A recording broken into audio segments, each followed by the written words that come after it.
Deep in the Egyptian desert, an ecosystem is under siege. And an ancient river beast, once sacred, is fighting to survive. The giant Nile perch. Now, in crocodile-infested waters, one expedition team is determined to tag this legendary Nile hunter. But to help save it, they first have to find it. It's an urgent mission to an ancient lair. 2 scientists, 7 days, and 300 miles of open water. Get in the boat, watch out, Ola. Can they catch and track a whopper prehistoric predator before it disappears? Get behind me, stand up, Ollie. It's Hooked Lake Monsters.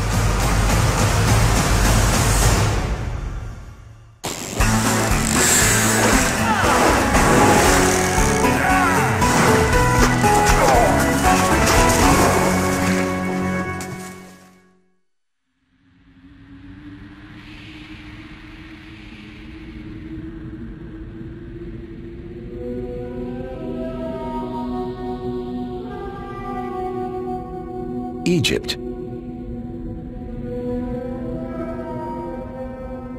Here, an ancient civilization worshipped animals they believed held mystical powers. Anubis, jackal-headed god of the dead.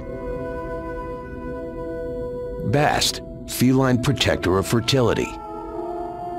Horus, half falcon, half man, god of war. And one of the most sacred and mythical beasts of all was the giant Nile perch. The fabled fish grew to be so huge, it could dwarf the fishermen who caught them. Pharaohs immortalized them. The pious refused to eat them. Some even mummified them as sacred offerings to the gods.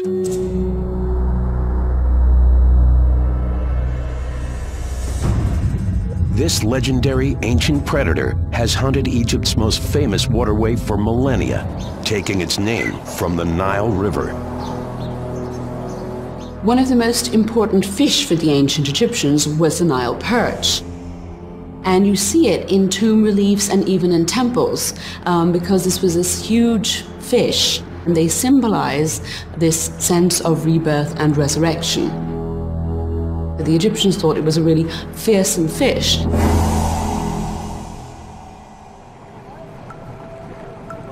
But today, the Nile perch is a species in crisis.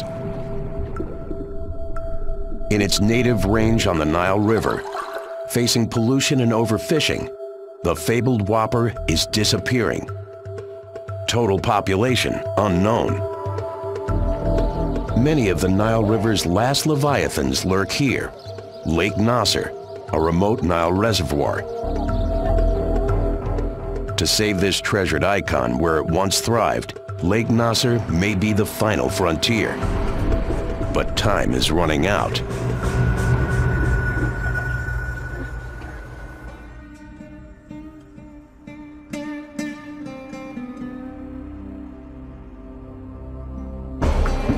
March 21st, 2010.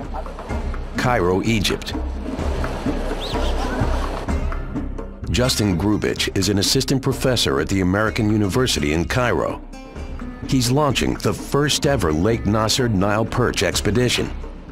He hopes to tag the biggest Nile perch he can find and track the prehistoric predator for 24 hours.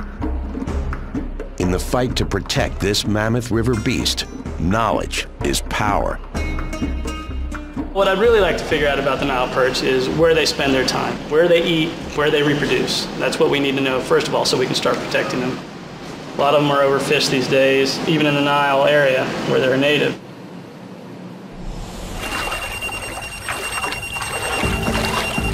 Crayfish everywhere. Across an ocean in Alexandria, Virginia, another scientist prepares to join the Nile perch mission. Yeah, the water's clearing up a little bit. These undercuts are great places for snakeheads to hide out. John Odenkirk is a fisheries biologist with over 20 years' experience tagging and tracking freshwater fish. We've been successful getting some juveniles out of here in the past survey. John specializes in using advanced technology monitoring dangerous exotic fish in American waters. He was the first scientist to implant a radio tracking tag in the notorious northern snakehead, an invasive species that threatens U.S. fisheries. Now, for the first time, John will travel to Egypt to tackle the opposite problem, tagging a native species in danger in its ancient home. John has intimate knowledge and kind of maybe a sixth sense, you might say, on where fish may go. So that kind of innate sense or experience that he has in tracking fish will be incredibly helpful and indispensable, really. When I got the phone call to see I was interested in going to Egypt, it just seemed a little too good to be true. I'd love to see a big Nile perch up close. You know, it seems like a bizarre concept to me as a biologist and an angler to be able to go after a freshwater fish that conceivably could be bigger than I am.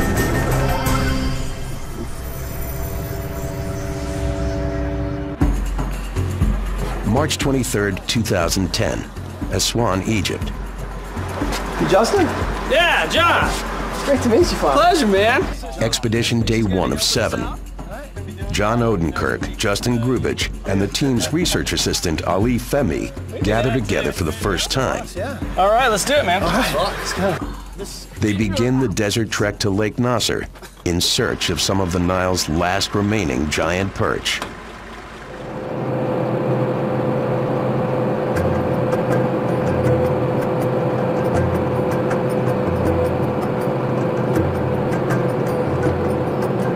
That's Lake Nasser, huh? That's it, man. That's where we're going to be hunting the giant Nile perch. Looks like the lake's down a pretty good ways. You think that'll be good for fishing? I hope so.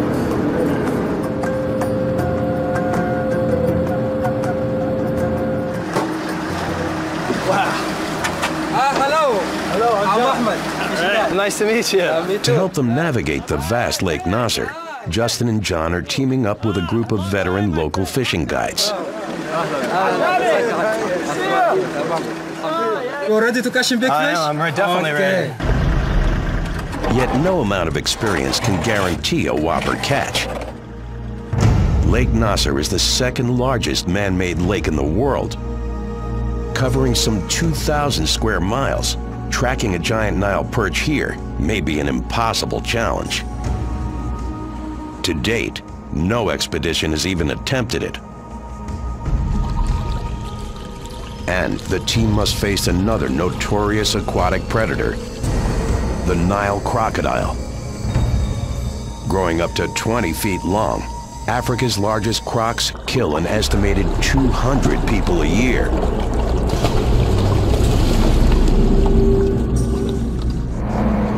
The two biologists can only guess what species they'll find in these waters.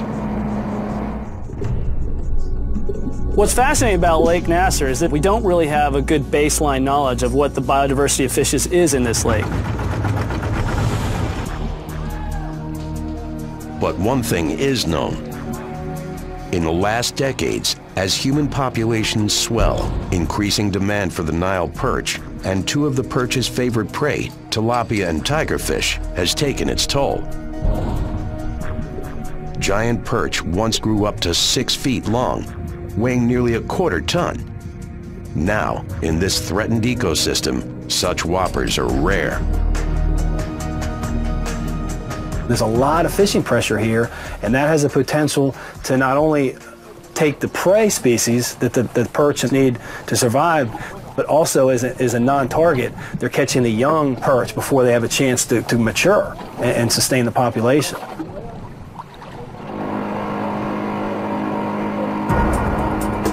As the river whoppers disappear, the mission's challenge goes beyond catching a truly giant Nile perch.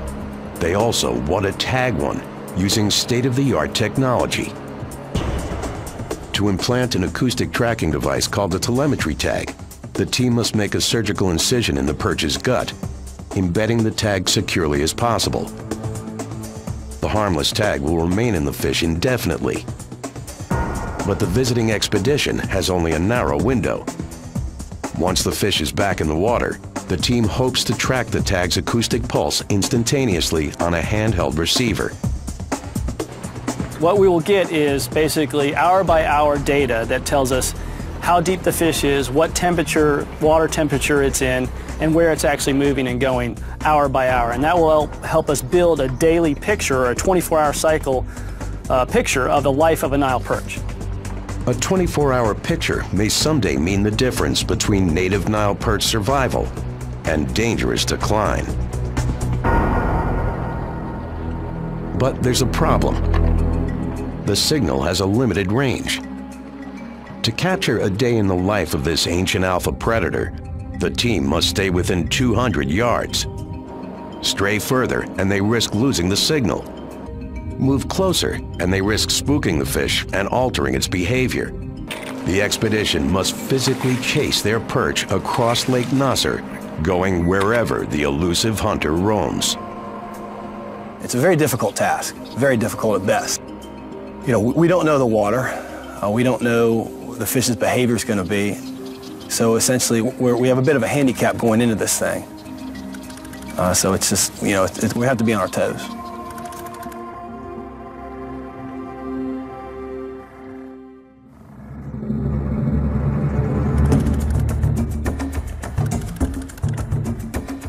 "8 a.m., expedition day 2 of 7. Well, John, looks like we got a great day here. We're going to catch some fish. Excellent. All right, man. What kind of rods we got working up there? We got the right stuff going on? Yeah, they're all rigged. A lot of them are rigged, ready to go. Combined, Justin and John have decades of fishing experience tackling monsters in remote waters. That's a nice one, huh? Look at that beast. Something that eats something that big is going to be big. That's what we want. That's what we're looking for. Whatever thinks this is a snack. That's right, that's right. Yet even for veteran anglers, the giant Nile perch remains one of the most legendary and intimidating river beasts on Earth. Built like powerful, scaly submarines, giant Nile perch are lethal ambush hunters. Stalking and charging prey, their massive jaws extend, allowing them to swallow their victims whole.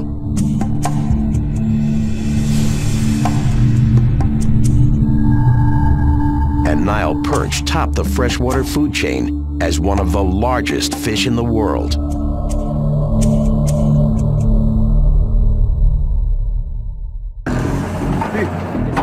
For the team, luring a giant Nile perch is as much an art as a science. The apex predators are highly sensitized to their prey. Mimic a tasty tilapia or tigerfish just right, and a Nile perch may go in for the kill. This is a Booker depth raider, and this lure is good because it's going to be traveling at the right depth and mimics the prey fish that are found in this reservoir. So we're going to tie this bait on here and hope that it attracts some Nile perch. With their lures set just below the surface, Justin and John troll across Lake Nasser. They scan the water, anxious for their first glimpse of a Nile perch.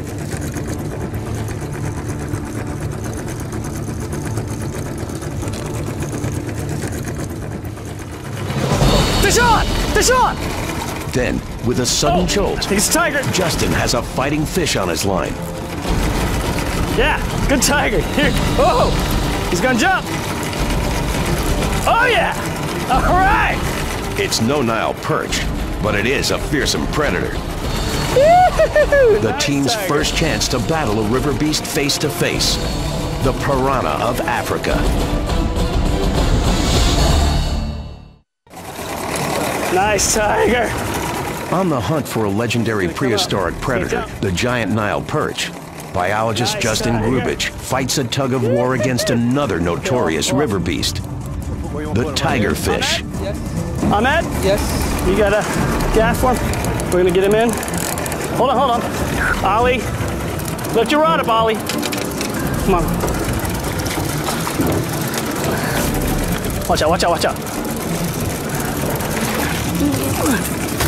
There you go. Ow! Yeah! That is what I was looking for. Look at that. On the Clark spoon. That is what I was looking for. Nice tiger. Woo! That's exciting the way it was jumping. Man, it hit it like lightning. Nice fish. Look at those teeth on that thing. Wow.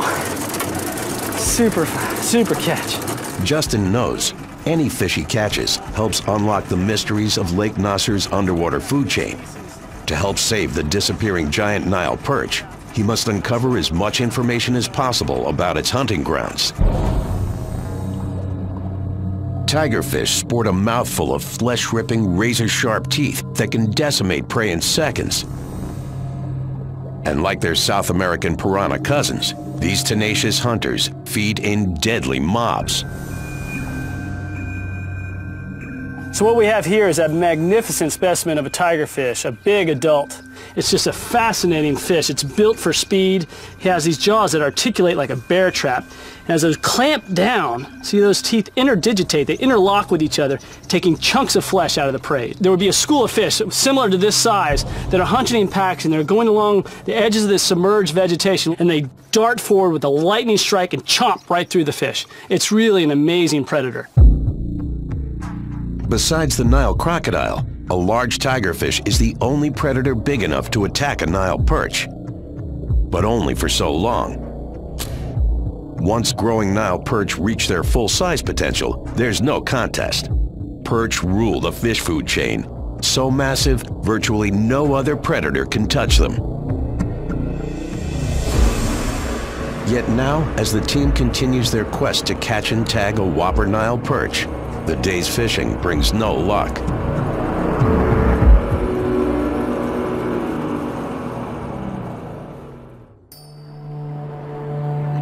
Expedition day 3 of 7.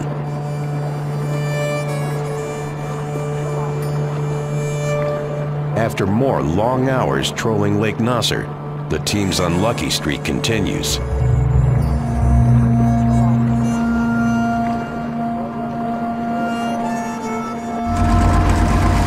Feeling all right? Nothing yet. No bites? No bites. No bumps? No bumps. Smooth vibration. Concentrate. See the fish. See through the water. Big fish.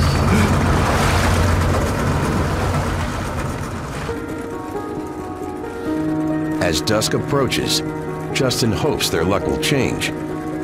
In general, nighttime fishing in Lake Nasser is extremely dangerous. Poor light and rocky conditions are treacherous. The team knows they must focus their energies on daylight fishing hours. Yet as they run out of time, they may be forced to push the limit. Well, it's relatively well known that they're nocturnal feeders, so we expect them to be pretty active during twilight and sunrise when the light is just getting low enough. That's when most predators are most active.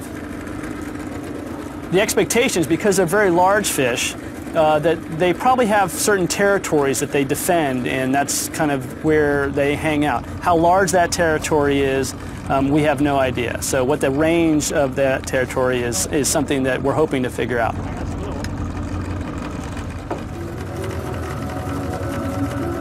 The team scans the lake for any signs of whopper perch.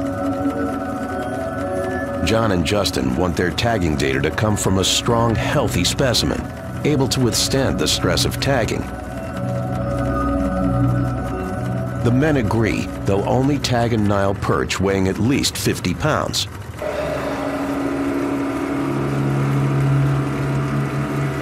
But they also know, in an overfished ecosystem, the bigger the target specimen, the smaller the odds of finding one.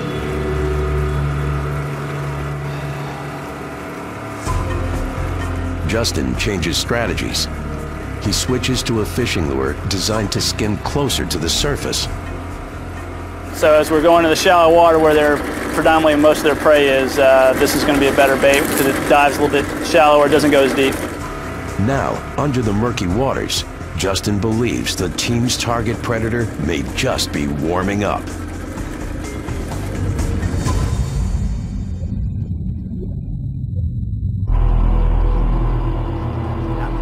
Expedition day 4. There's still no sign of Nile perch. With only 3 days remaining on the mission, the team grows increasingly worried their target may be too scarce to catch. biologist Justin Grubich considers an unusual but ancient strategy, enlisting the help of another sacred animal, the Nile crocodile. The Nile crocodile, of course, has been, just like the giant Nile perch, revered in Egypt all the way back into pharaonic times, into antiquity. The pharaonic god Serbik is actually a crocodile-headed god that is the god of the Nile, that protects the Nile and the drainage and all the wildlife within it.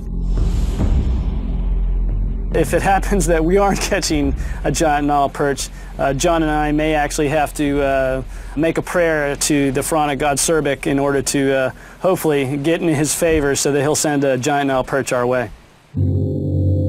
Half man, half crocodile, the mighty god of the River Nile was both feared and revered. Yet Sobek was not alone. He ruled with another powerful deity, the hunting goddess Neith. In one famous creation myth, Neith turned herself into a Nile perch to swim the sacred waters that gave life. Neith is a warrior goddess, and the Nile perch is a great hunter. The animals had special talents that were associated with that god or became associated with that god. But in ancient Egypt, no fisherman's fortune could be secure without the blessings of the holy ruler of the Nile, Sobek. 3 p.m. on the shore of Lake Nasser, Abu Simbel, Egypt. This is going to change our luck, right? In search of Sobek, Justin, fellow biologist John Odenkirk, and research assistant Ali Femi make a pilgrimage to one of Egypt's most famous ancient temples. Built by Ramses II in the 13th century BC, the entrance features 4 mammoth carvings of the pharaoh king himself. Inside, a shrine of Sobek waits. And you brought an offering? Yeah. I think I'll offer an acknowledgement in the paper that we write together, John. You think that's going to be good enough? I hope so.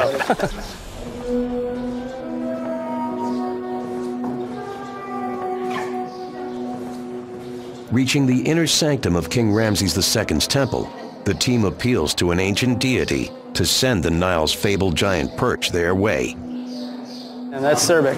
He's the god of the Nile. He's got the head of a crocodile. Excellent. He's got a spear in his hand. Hopefully he'll shine down upon us and give us some luck so we can get a giant Nile perch. Mabuka, huh?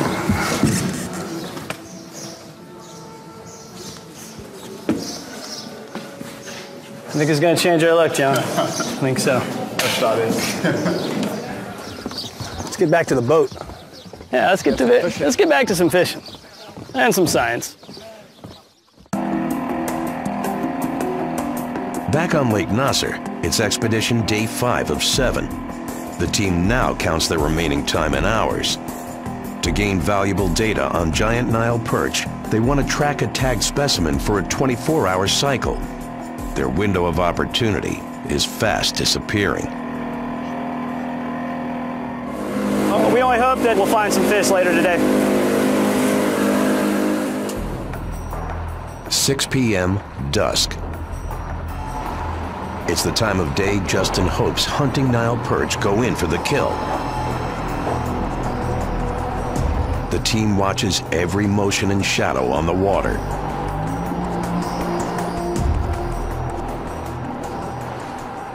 Whoa! Fish! Fish on! First, a quick jolt.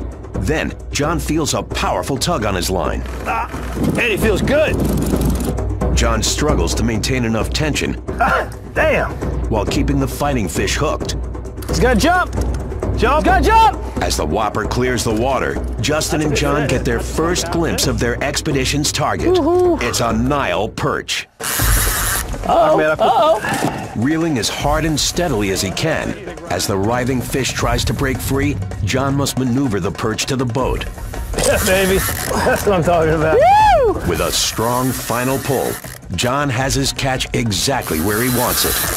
Oh, that's a real fish. That's a big fish. That's a nice fish. But something's wrong.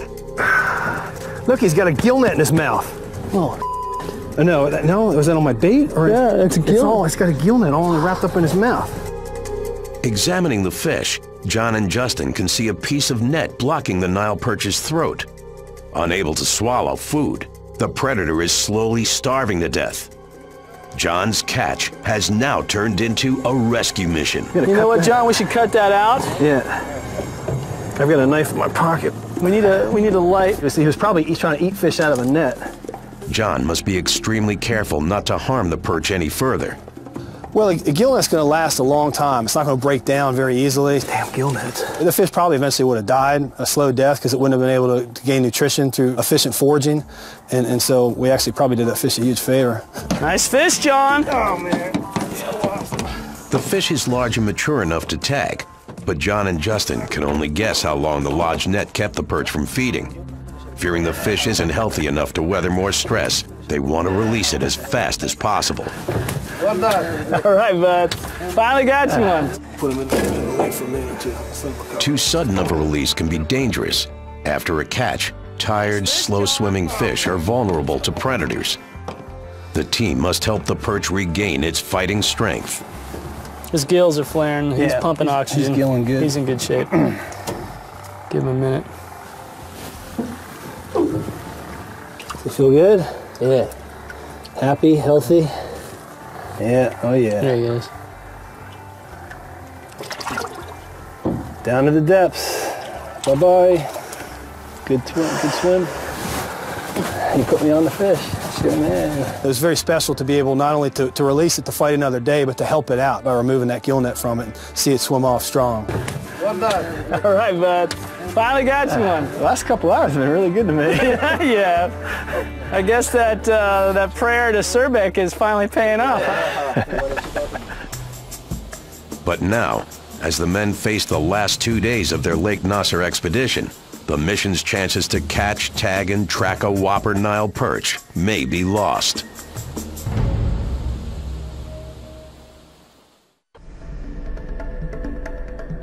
"10 a.m., expedition day 6 of 7. Back on shore, the team holds an emergency strategy meeting with the fishing guides and crew. There's less than 48 hours remaining. You know, our first priority is to try to find that big Nile perch. Yes. Here it looks like there's been quite a bit of fishing pressure. So I favor a move to maybe some new kind of virgin ground. Cebu, anyway, the Cebu Certain is many fishing places. We have a lot of sinking island, lot of shore fishing area, lot of shore shallow places, deep areas. Yeah, no, I think we need to move. Yeah. I think we should skedaddle up to that area if that's where the fishing reports are coming from. You know, every day without a Nile perch is a day lost on the research. So. To cover as much territory as possible, Justin and John decide to divide and conquer. See the black rock that's sitting on the corner? The corner? Yeah. But it's a risky strategy. If one of the men catches a large Nile perch, he may need the other's help in planting the telemetry tag. We're really getting to the critical hour now that we really need to catch a big Nile perch so we can tag it and then monitor it because the expedition's coming to a close. So we're a little bit anxious that we catch a big Nile perch today.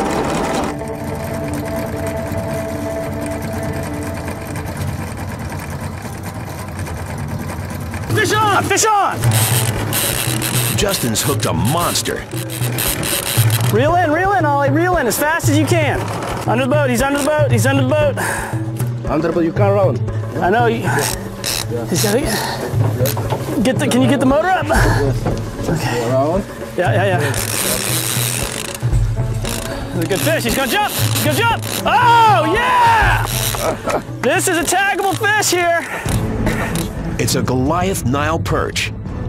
It may be the expedition's last chance to tag and track this elusive river beast.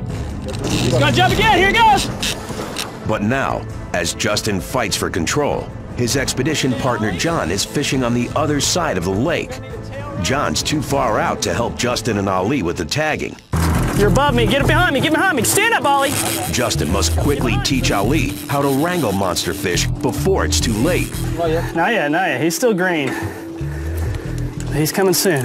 For Justin, it's the ultimate angling challenge. For Ali, It's baptism by fire. Okay, Ollie. Yeah. We're gonna need a tail rope and the boca grip. What? A rope? I wish John was here. I think that's... To ensure the catch stays healthy and strong, Justin and Ali will have mere minutes to perform the surgery, securing the acoustic telemetry tag. But first, Justin has to land the Nile perch, bringing the ancient fabled beast into the boat. Come to the boat. That? It's a good fish here, people. He's gonna come up. Okay, guys. Not yet, not yet. He's still green. But he's coming soon. Come on, baby. This is the most important part right here. Justin manages to wrangle the perch to the boat. Not yet. But the real test has just begun. We can bring him up here. Bring him up here.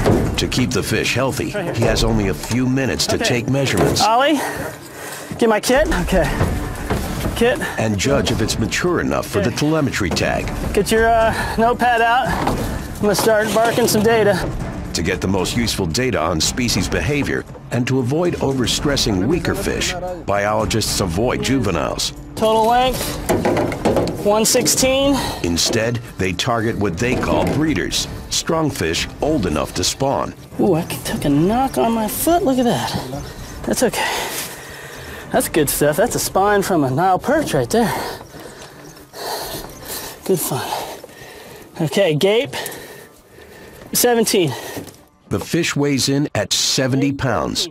It's a perfect candidate for tagging. Actually, I think I can do the surgery and we can tag him and release him. Okay, Ollie, get the transmitter out, the receiver out, go in the black box, get the hydrophone. Justin makes a small incision in the fish's abdomen and inserts the transmitter. Tag is in. Okay. All right, so let's let him recover a second. For a safe release, time is critical. That's good. Is he okay? Yeah. Okay. Woo, I'm shaking. I'm shaking, I got a bloody foot, but that is well worth the price. Before they release the perch, the team must verify their acoustic receiver is picking up signals from the embedded telemetry tag. Ooh. We got it. You guys want to hear it? You want to hear it, Ollie? Yeah, I want to hear. Hear it pinging? I hear it, yeah. That's our boy. It's a sequence of pings that are characteristic of this specific tag that has a certain serial number. It simultaneously is recording depth and temperature and a GPS location. So once we let this fish rest a little bit, we're going to start monitoring its movements through the lake for as long as we can keep track of it. The tag is working. Justin's confident the Nile perch is ready for a release. He finishes suturing as fast as possible. That is a strong fish, a good candidate for tagging. A hardy fish like that can withstand a lot of stress. They let the fish rest a few final moments before returning it to the depths of Lake Nasser. All right, now we'll release our first giant Nile perch. See where he goes. Ow! That is awesome. Alhamdulillah. Amen. You are the man. Shukran Gazila. When he hit it so hard, he actually cracked the lure. That's how strong these fish are. It's unbelievable. We were lucky to land him. Very lucky to land him. For the expedition, it's the moment of truth. The tag's range is only 200 yards. To gather the data they need, they must follow the Nile perch across the second largest man-made lake on Earth. No team has ever done it. Justin quickly gets to work. A handheld device called a hydrophone collects and stores signals from the acoustic tag in the fish's gut. The closer the fish, the stronger the signal, and the louder the ping. We're good. That's music to my ears right there. Bing, bing, bing, bing, bing, bing. That's good. That's data. That's science. That's sexy. Swallow Swallow, swallow. Check, check.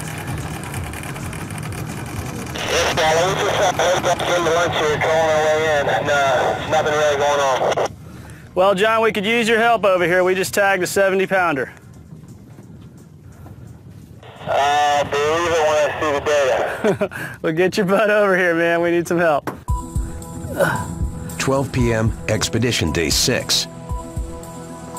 John Odenkirk missed the tagging surgery, but as one of U.S. fisheries' most experienced aquatic trackers, his judgment calls over the next 24 hours could mean the difference between mission success and failure. Well, John has really good experience in tracking animals. He's done it a lot in North America, so his expertise in predicting where the fish is going to go and what we expect it to do will be really great, really helpful. 70 pounds! Tagged, and he's sitting under that rock over there. How long ago? Half hour or so. You already got it done and back out? Yeah. Sweet. All right, man. Oh, yeah. Listen to this sweet music. Nice. He's sitting right over there. Now, which hydrophone do you have? Right now, it's just the omnidirectional. We're letting him catch his breath. Where's it sitting? It's underneath the boat. Oh, okay. It's right over the side. So he's sitting against those rocks. We caught him in that little bay, and the wind pushed us this direction, and thought he jumped like 3 times. Really? Big head, gills flaring. No way. No way. Yeah, his head was going right, and he actually broke the back end of the actual lure off. So yeah, it was good, struggled. All right, Ollie, come on over. We're gonna have a little strategy session here. All right. So we just got this fish tagged. Let's track it for the next 24 hours. We've got it in this nice little area here. 24 hours, we'll be able to figure out what it's doing overnight. So I'm gonna need you on the receiver at first and you on the hydrophone. And if it starts to move, we need to be ready to move with it. Otherwise we'll lose it. That's right. The team has no way to predict if their strategy will work. What's the readout now? 70, 76. He was in this little cut Yeah. in the back of this cove, and then when he heard the boat coming, he moved out. Even with a steady signal from the telemetry tag, physically tracking the fish in Lake Nasser might be impossible. There's plenty of places to lose a fish in this basically inland sea. We really are kind of flying blind here. What the fish is going to end up doing, we really don't have any ideas. So we just hope we can stay close enough to be able to follow the fish through a significant amount of time. Where do you have him positioned now? 6 p.m. Roughly 6 hours after releasing the tagged Nile perch, the signal remains strong. The expedition team must stay within 200 yards and follow their target through the night. All right, I'm gonna turn a little bit clockwise. Now, sounding less. Less, yeah, less. I just got a good ping there, though. So we're basically in the same cove where we've just released this giant Nile perch earlier in the day, and it doesn't seem to have moved much. We're going to be taking tracks of it every half hour until it starts to really move when it starts hunting it during the night. Try just flipping over to this side, John. Just to get out of the grass. What's the readout now? 67, 68 decibels, 3.1 meters. Right now, the sun is starting to set, so we're getting to that twilight period where nocturnal predators like the giant Nile perch start to feed. They go in, they come along the edges and try to ambush these tilapia prey that hide in the milfoil weeds along the edge of this rocky outcropping. So he's sitting right there at 2.7 meters. He's real shallow. What we'll be doing tonight is we're going to be tracking these fish across Lake Nasser. Now, the fish may not move tonight or it may not move, but just so much, a little bit. The lake is very, the bathymetry is very rugged. And luckily we have a skilled guide with us, because if it was Justin and I driving this boat around, and we'd probably end up sinking the damn thing. I'm wondering if we pushed him out of this little dip here and he went around the point. What we found with the first few logs that we've got here on this fish is that it's moving. I think he has moved since the last check. And it's moving off of the location where the release site was, which is good. I think he's either going a little bit beyond that point or he's moved offshore a little bit. 8 p.m. Straight in. Okay. Monitoring on. Have you got a fix on where our cove is? Justin's instincts are right on target. The tagged nocturnal predator is on the move, heading fast across Lake Nasser. 22 degrees north, 743 minutes. 32 degrees east, 491. east. 61. You know what I'm pointing? Pointing straight out. He's going out. He's out here. He's heading offshore. Working in complete darkness, the team's calculations are mission critical, facing hundreds of miles of open water. The Nile Perch expedition's final day approaches. Nearing midnight, Justin Grubich, John Odenkirk, and Ali Femi track the tagged perch's every move. Coming offshore, and it's getting stronger still. But they're about to face their worst scenario.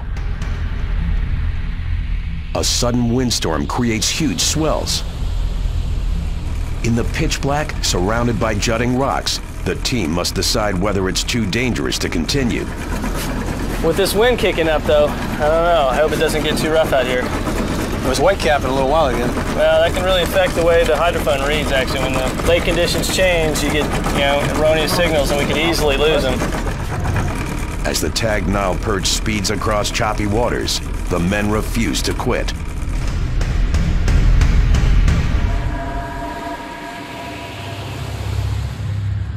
How far do you think we came that last run? Yeah, he's this way. The expedition faces their toughest test yet.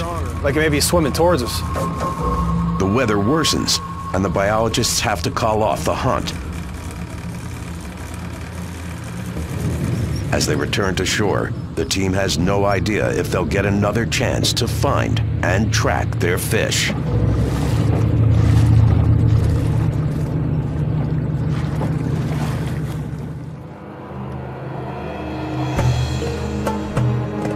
"6 a.m. Expedition Day 7. The storm has passed. Can you grab this and put it on this chair so we can get a reception? The team returns to Lake Nasser. They set up their acoustic telemetry gear and wait. We let the fish for a few hours. It was still sitting in its hunting area here all night long, and then so we've come back here at sunrise to try to find it in its last location that we saw it. Is this the spot? Yeah. Same place, yeah. It's coming from the other side to get a friend here. Nothing. Nah, he's not here anymore. The tag signal is lost. The whopper perch is outside the telemetry range. We were thinking it might track all the way back to where we originally caught it if they do actually kind of feed in a circuit and have a certain territory. But here we are at sunrise, and he's not here right now, so the mystery of the Nile perch continues. Yet in the larger quest to understand the Nile's vulnerable ancient hunter, the expedition has broken new ground. We got a good 12 hours on that fish, so that's the first tracking of a giant Nile perch for 12 hours, so that's a great success. It's a very good feeling. We caught Nile perch, we tagged Nile perch, we tracked Nile perch. Essentially, we accomplished everything we wanted to accomplish. Justin's theory of Nile perch feeding. Rather than meandering on the hunt, Justin believes the fish speed along predetermined routes. Once they feasted, they circle back and start the cycle again. Having this fundamental ecological information on the giant Nile perch will be very important in developing conservation and management strategies to ensure that we protect the biodiversity of Lake Nasser.